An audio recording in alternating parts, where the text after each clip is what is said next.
Welcome. Today we're talking to Jeff Brandt, an inspiring former prosthetics and orthotics practice owner, vice president of the American Orthotics and Prosthetics Association, member of the National Quality Limb Loss and Preservation Registry, and that's just the beginning. Tune in to learn more about how obsessing over patient outcomes data is the keystone to a healthy healthcare ecosystem. And now, here's Jeff Brandt. Hi, Jeff. Hi, Josh. How are you? I'm good. Thanks for being on the podcast. Good. Thanks for asking me. Thanks for having me on. Of course. So, Jeff, when we first met, you were focused on delivering patient care with your business Ability P&O. I was wondering if you could kind of set the stage for this conversation with the, big picture journey of Ability. Yeah, absolutely. Love to. So I became certified in right around the turn of the century, and did a couple residencies, became certified, and worked a couple places, gained some pretty good insights, and had some pretty good mentors in about a 3 to 4 year stretch, and decided in 2004 to found a practice. And that practice was Ability Prosthetics and Orthotics, and it was meant to be initially just one location in South Central Pennsylvania. What I didn't realize at the time is, as I was starting out and planning that office, I was implementing an electronic health records system, so we would never have file cabinets. I had software to do the billing. I would always send digital claims, electronic claims if I could. I was also had left school, with a resonating message of being able to rationalize and justify the treatments that I was providing my patients. And so that was always my driving force to anything that I provided. Was I using evidence to base my decision on that selection? And, along with that, and then just repeatability and consistency. How could I, if I was providing something to a patient, I wanted to be able to make sure it was documented and that I could do it again if I had to, or if someone else had to. And then the consistency and the high quality of, the device portion of what we do, making sure that, I was using outsourced manufacturing. And so, keeping tabs on quality was very important, because that's an extension of your brand when you're outsourcing. And then I think one of the final pieces or highlights was just telling your story, right? So if you don't tell your story as a business owner / practice owner, someone else will, and they won't do a good job of it. So that always inspired me. And you could say it another way: toot your horn, don't blow it.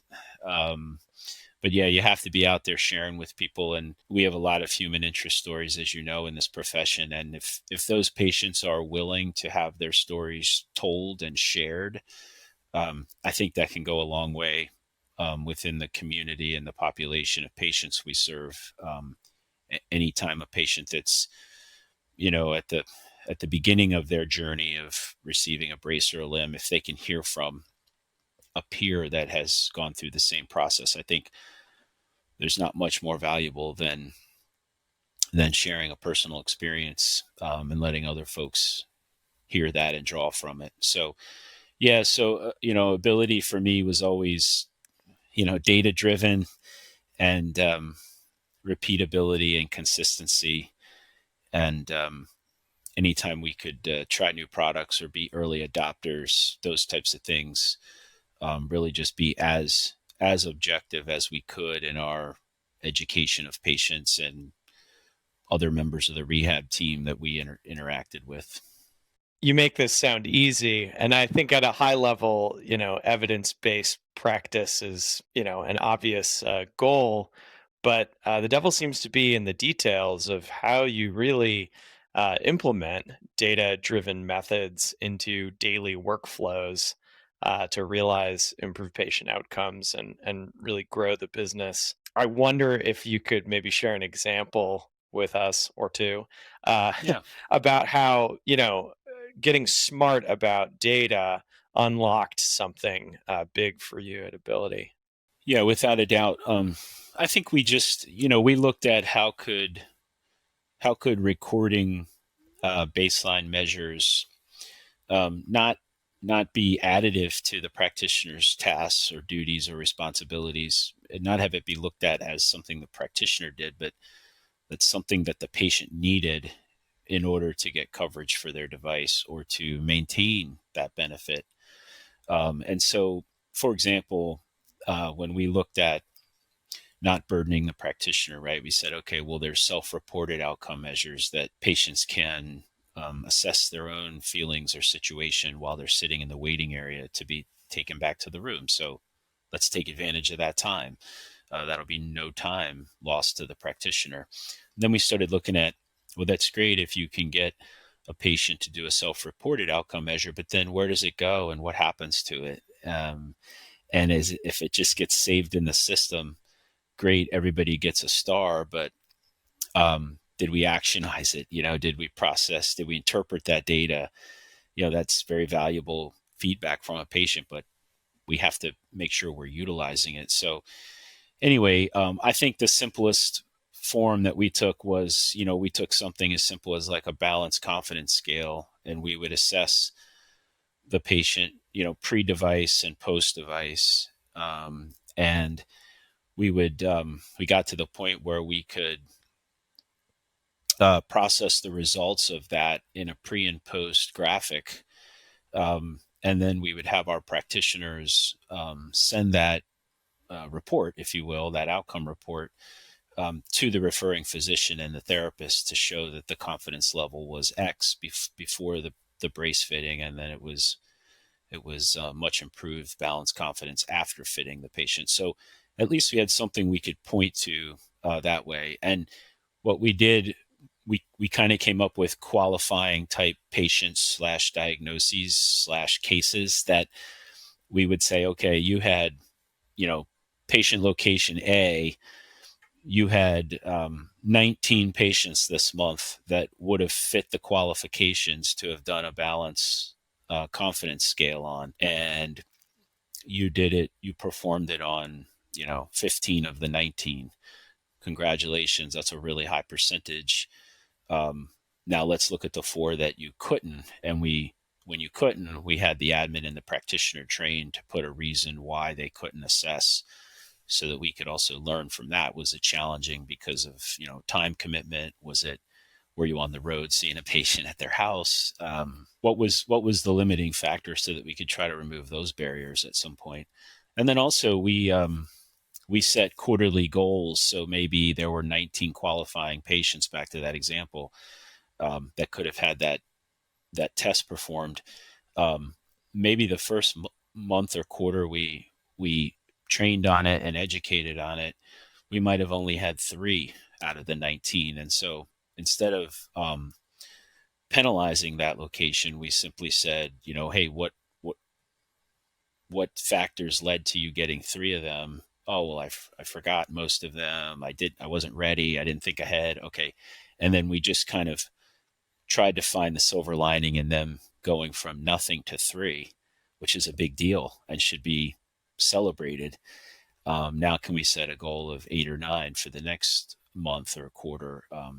And so we really spent probably a year and a half, 2 years at various points rolling out some outcome measures and practice flow changes. And we approached around 72% completion on qualifying candidates for outcomes. So we took that as a huge win to go from nothing to the 70s. So Wow.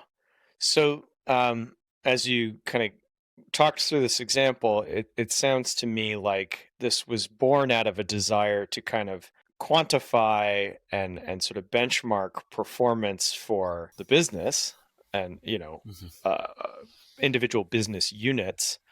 Were you then able to sort of communicate that to physicians and PTs and payers as sort of aggregate data about like the unique value of Ability compared to, whatever the other shops in town? yeah, I think Well, yes, absolutely, and I think that it led to numerous.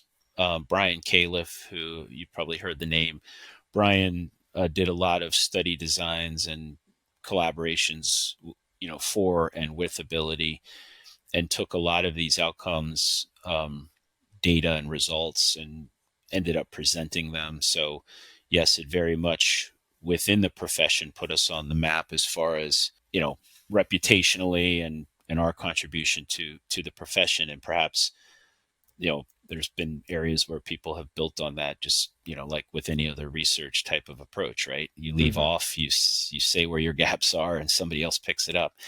And so I think that was stimulating, certainly, to the profession. And we had numerous times we went to payers, and we could at least demonstrate to payers, not so much changing policy.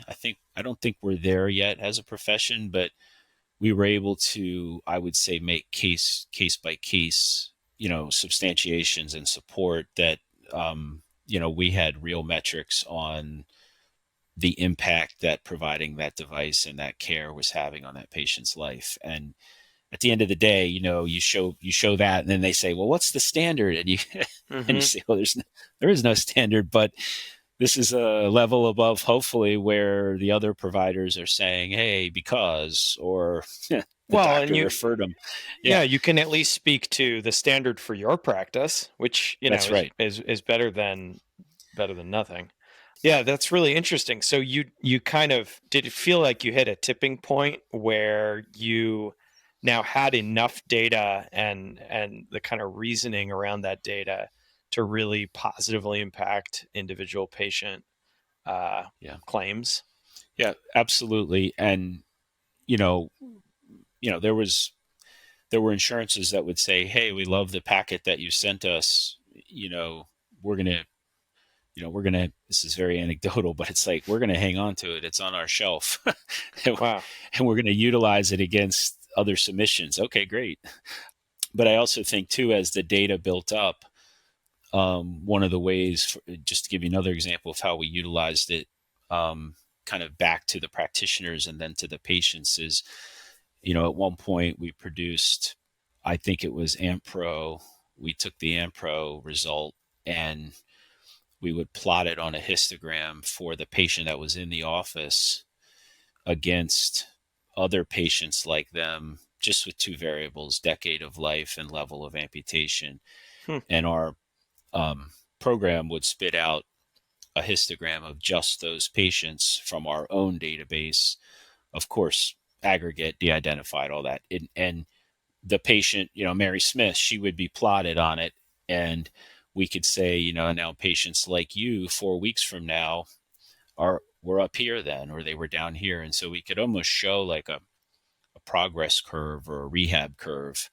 And while you might be above it or below it, it was somewhat predictive, and helpful to patients, and feel like it made a behavioral, or could have made a behavioral difference in motivation for the patients to say, oh, okay, I'm not alone here. And this is kind of the track that people like me tend to take. And there could be pitfalls, of course, or setbacks or iterations. But boy, having that conversation with a patient that you're that's leaving your office with a new limb, and then sharing that with a PT, I think everybody involved just feels a lot more informed and educated. And I call it like anticipatory guidance, right? If you tell me there might be a pitfall, it's so much less worse than if no one tells me. Mm-hmm. So yeah, I think we started to just get at that first wave of just kind of enough data to say, wow, we can spit this back and really help to change people's, perhaps their own curve, right? And even our practitioners became very comfortable with it, where they didn't want to discharge a patient or end the appointment until they had that to share with their patient, because it's like, wow, all of a sudden we've started a new, like, aspect of the appointment, instead of just for the last 5 minutes of the appointment. And Right. then we had patients would come in, following up and say, this was when we knew it was something was sticking. We had patients would say to our practitioners, now, don't you want to run me through those couple of outcomes before we get started on the adjustment? And I was like, wow, this is music to my ears. Wow. Yeah, So you're clearly have been ahead of the curve and kind of setting a new standard of care. So then you decided to sell your business, and now you're working on some of these same problems at sort of a national scale with the LLPR, which must be pretty exciting. it is. It's super exciting. I've been a part of the registry project for 5 years, nearly 5 years, and the registry is from conception to now we're walking. I guess we're cruising a little. We're still using the coffee table, but we're getting there. And yeah, it's been super rewarding. I never really expected. I knew that what we were doing at Ability was certainly related and connected to the registry. But as the registry has gotten more operational, and I've started to see some of the dashboard, the functionality of some of the dashboards coming out of the patient data from across the country, um, it really has secured itself as kind of like this. How did I end up here? Right? I ended up kind of practicing at Ability with data on this very internal, like homogeneous place. And now it's like uh, really getting to impact perhaps someday every amputee and limb preservation patient out there, which I never would have had that reach with Ability. So yeah, it's like the professional league now. It's like JV in college for Ability, and now this is the real deal. And the LLPR is Limb Loss and Limb Preservation Registry. For short, we call it LLPR. It's a national um, quality improvement registry, and so when you're focused on improving quality, basically it's IRB exempt. It's not considered traditional research because we're not changing anybody's treatment protocols. We're simply we coined 109 data elements between hospitals, P&O providers, and patient self-reported outcomes. And those 109 then are what we're interested in capturing from those three stakeholder groups, electronic medical records and patient visits and things like that. We just want what's in those fields. Our goal is not to change anybody's protocol. But I think the best way that I've heard to describe a quality registry is it's shining a light on the chaos of daily clinical practice across multiple organizations, multiple regions, and then through the data analysis, you look to try to find um, associations and clusters and trends, and then perhaps from that, then researchers will come in and utilize that data to actually, try to find correlates and causation and things like that we can't claim and would never claim from a quality registry. So yeah, it's very exciting. I've never thought I'd know so much about registries, but it's been welcomed. And registries are a little kind of dated, that term, right? It's like where data goes to die. We're within the project, we refer to it a lot of times as a collaborative data hub. And certainly that sounds better. But it really is. I mean, if you think about hospital data on amputees, you think about provider data, even rehab hospital data, and then a patient from an eventual patient engagement platform, them entering their own patient reported outcomes at whatever frequency they want to. And all of this is being poured into a database. And then we're building this longitudinal view of patients' journeys. And I think that's one of the keys is we finally seem to be on the precipice of some interoperability amongst all the people that touch a limb loss patient. And I think we've all thought for a long time that if we had more current and more accurate, more up-to-date data and more of that picture, that we could certainly find room for improvement in the care that we're giving. So, and we'll ask some new research questions hopefully out of this too. Things that we never thought we'd ask. We'll probably be asking new things. So, I understand that the LLPR is at a pretty critical juncture as far as operationalizing the data collection and analysis. I feel like our world is now being driven by data and data analytics in so many domains. From where I'm sitting in kind of the world of tech entrepreneurship, there's often the $1 million question is who owns the data, and whoever owns it can extract the value out of it. I think what you're doing with the LLPR is very interesting because the data is aggregated from all these other sources. As long as you can convince people in the value of sharing the data, then no one sort of has, I don't know, an unfair advantage yeah, as far as access to data, which should elevate the whole field. yeah, Um, yeah. I I have to comment because yes, that is the beauty of this registry is being funded by the DoD and the NIH, and so in the different task orders throughout the build, you design it, you build it, and now you operationalize it. And because of it coming from federal monies, we will finish the last phase of the contract probably by Q1 of 2024. But my point is, in some of those requirements, it's that it is equitable to all size providers, and that we had to come up with a sustainability plan that would be approved by the government, that it would allow the largest provider to access data and allow the smallest provider to access data. And we have to work with like data reveal thresholds and regions. So if you're looking at data that's even aggregated outside of your organization, we've taken numerous security precautions and reveal precautions, so you won't be able to kind of backtrack.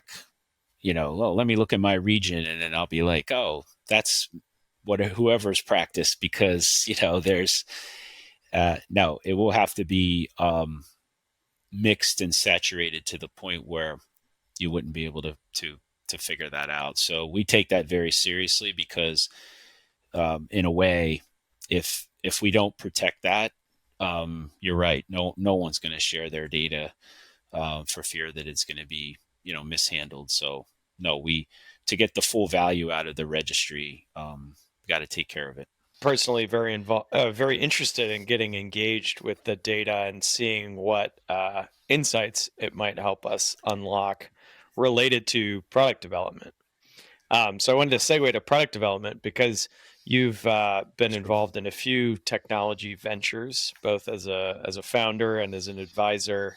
I can see your perspective as a provider, and now also, with this national data effort being invaluable to developing new products. So I'm curious if you can comment on any highlights in your journey so far with developing new products.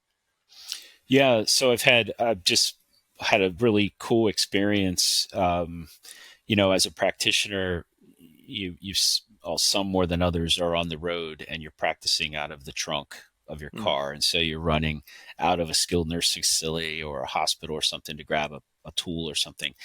And one day I was in a facility, and I had to cut a pylon that's used on a prosthetic limb, and I didn't realize that I think it was a titanium pylon, and I did not have a titanium tube cutter. It was just for an aluminum. The blade was so soft. And so I basically just mulled through this thing with sheer grit. I had blisters on my hand. I must have turned the pipe cutter 1,500 times. I got through it, and I thought, and I'm in the hallway, I'm sweating, and it's that moment where you're like, yeah, there's got to be a better way. Like, why don't I have like, why doesn't this thing like telescope or something? It can't be that hard. They do it on walking sticks and canes and all this stuff.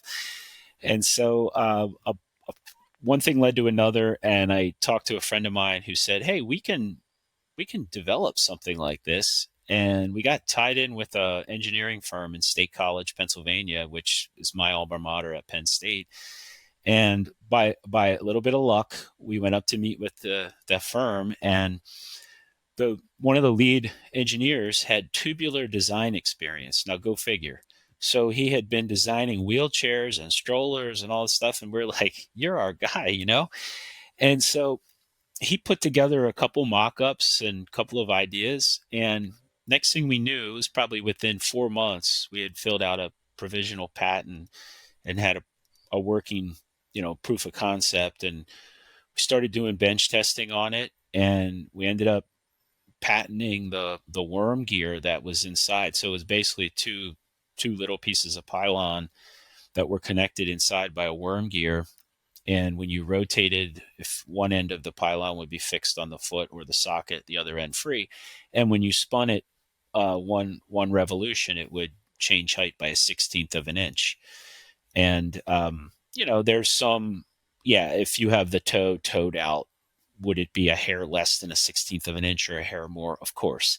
But at those levels, we felt like that was, not a huge trade off.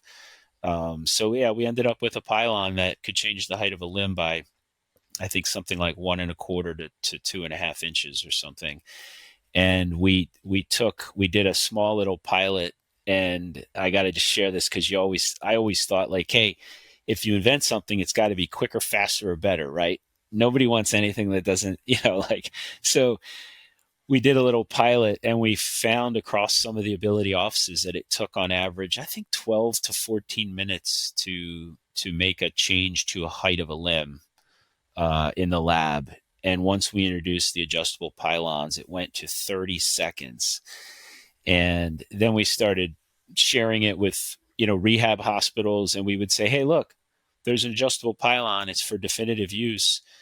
If you see Mary Sue settles into her socket a little more tomorrow and the next day, go ahead and, we gave them a little torque wrench with it, and they would loosen the set screw and rotate the foot twice and counterclockwise and make the leg taller.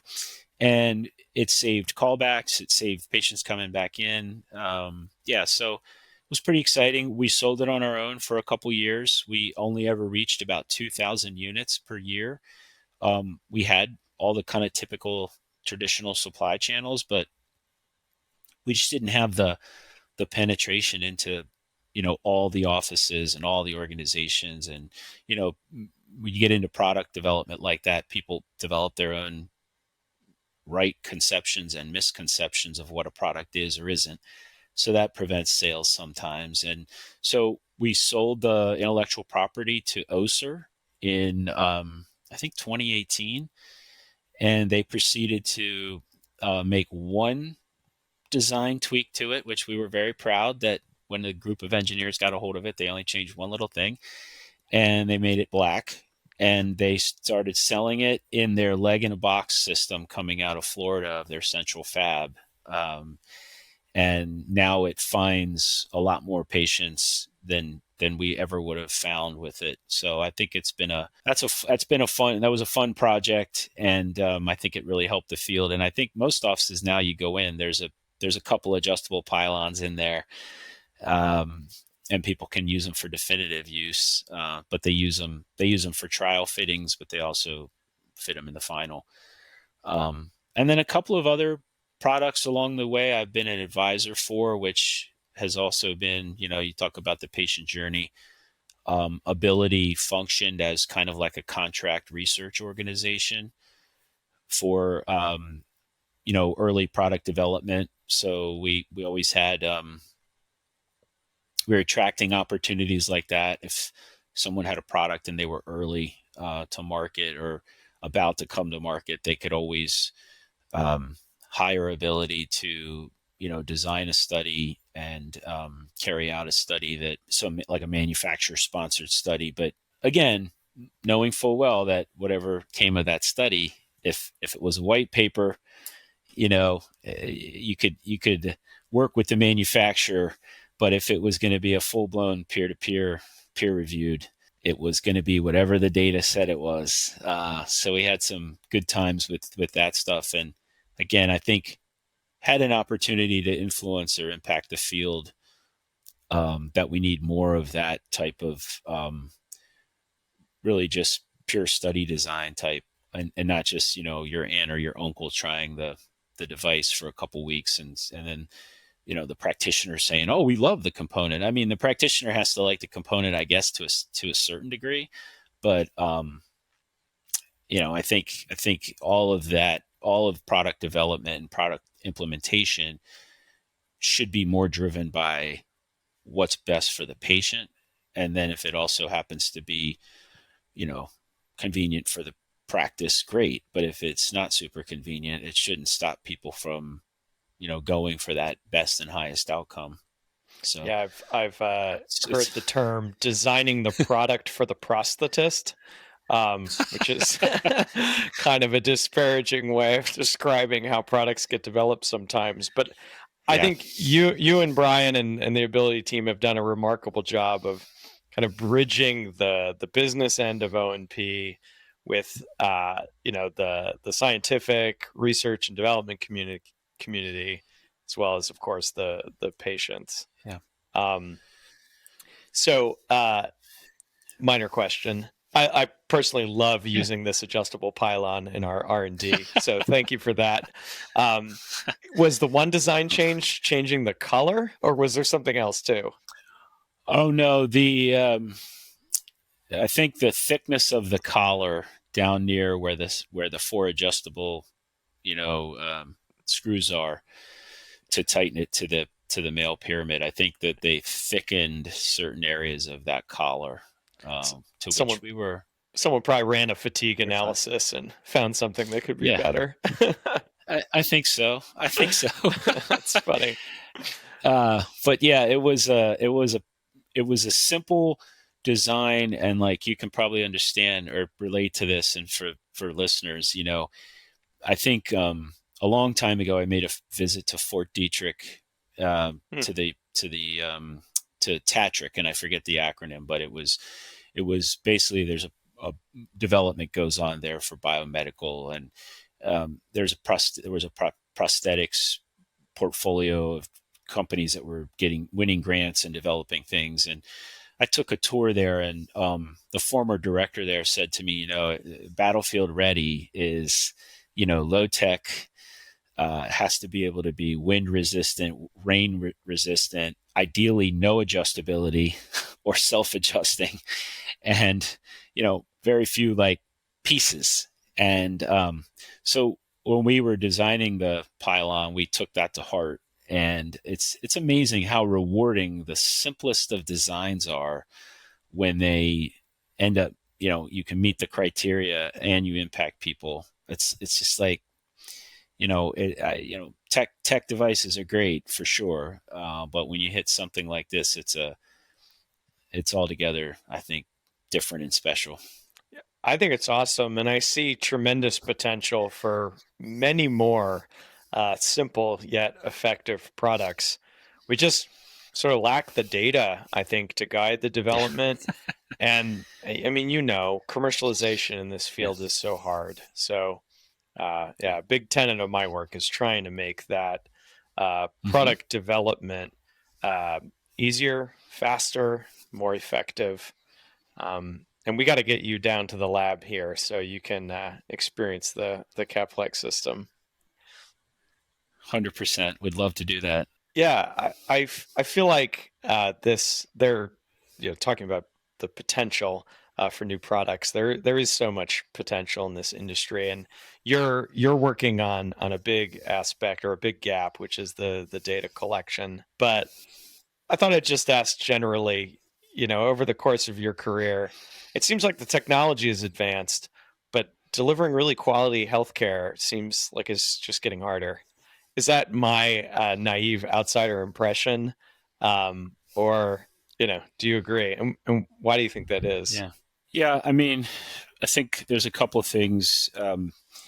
I think there's the impact of COVID that had on healthcare workers, and just for one, I mean, I think that's been significant, and I think also that colliding with the newest generation of workforce, where there's been a significant shift socially with, I hope when we say working a little less and having more of a work-life balance, I'm hoping that the silver lining of that is that we get more hyper focused on productivity, because I think, again, the whole 40-hour work week, this is Henry Ford. These are assembly line type mentalities, and we've built an awful lot of other constructs and economies around that 40 hours. But I think that, yes, we have to figure out, we're due for like a leapfrog or a productivity gain in workflow. So hopefully, with data, we can get to a new normal or a new way of practicing that can bring back some of a more, not relaxed pace, but just livable pace to patient care. So I'm hopeful for that with interoperability. But also, I think we have to be in tune to changing workforce and what they need in healthcare, and listen to them and try to respond. And maybe there's, keep our eyes open and ears open for new and innovative ways to still effectively treat patients, but do it with a whole heck of a lot less burnout on the clinical and the admin side. So yeah, maybe not a, a definitive answer, but I guess just to be aware of those variables, and wherever we can push to hopefully advance some of that, we're in the right areas, thinking about the right things. So I feel like one of the only, or maybe the most obvious pathway towards addressing this issue has been through sort of consolidation, right? If clinics kind of glop together to form a larger organization, then through the economies of scale, perhaps quality care can be delivered more economically. But I feel like that, as an only path, is a recipe for disaster. Like we have to also invent new ways of working, new processes that work better and produce better results. Yeah, what I would say is find a way to start measuring the impact of the care that we're providing as practitioners. And if that's joining the registry and contributing data, or if it's simply hiring a consultant to learn more about how to use data, or reading on your own about how to best utilize data in healthcare. But I know that healthcare analytics and metrics, and utilizing data across, multiple providers and stakeholder groups is only going to become more the norm. So my call to action would be that everyone just start to dive in, and don't try to implement a full solution on the first month or the first year. Just dive in and get going, and see where it takes you. I think you'll be very, very excited and pleased. And through that effort, you will be putting your patient first and providing your patients with higher, better outcomes going into the future. So that would be my call. Thank you again for having me.